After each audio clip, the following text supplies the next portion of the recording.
আসন্ন শারদীয় দুর্গাপূজায় সাভার ও আশুলিয়ায় হিন্দু ধর্মাবলম্বীরা যাতে নির্বিঘ্নে তাদের পূজা পালন করতে পারবে। স্টাফ রিপোর্টার বাবুল আহমদের প্রতিবেদন।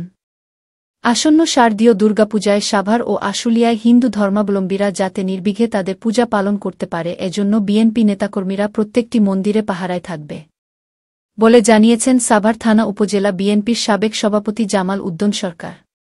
শুক্রবার দুপুরে সাভারের বিরুলিয়ার আকরান এলাকায় বিরুলিয়া ইউনিয়ন বিএনপির সাবেক আহ্বায়ক আনোয়ার হোসেনের পক্ষ থেকে দুর্গাপূজা উপলক্ষে ১৩টি মন্দিরে নগদ অর্থ সহায়তা প্রদান অনুষ্ঠানে যোগ দিয়ে তিনি একথা বলেন। সাভার থানা উপজেলা বিএনপির সাবেক সভাপতি জামাল উদ্দিন সরকার এ সময় আরও বলেন, কিছু মানুষ দেশকে অস্থিতিশীল করার চেষ্টা করছে, তাদের ষড়যন্ত্র রুখে দেওয়া হবে বলেও বলেন তিনি।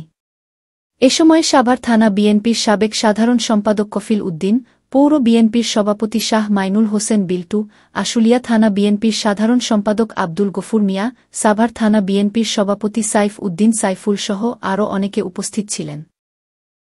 এবং বড় সরে না হলেও ছোট করব যে আপনারা একটু সহযোগিতা করে আমার চেয়ারম্যান যখন ছিল উনি আমাদেরকে প্রাইজ দিয়ে আমার দাবি যে আপনারা এইবার যেহেতু প্রশাসনের অসুবিধা যাতে ১২টা ১টা পর্যন্ত যাতে হয়।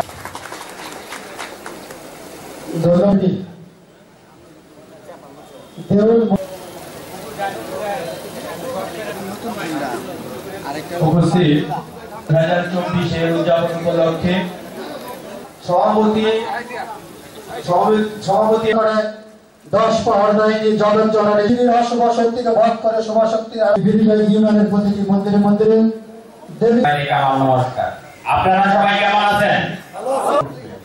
আপনারা দুর্বল হন কেন?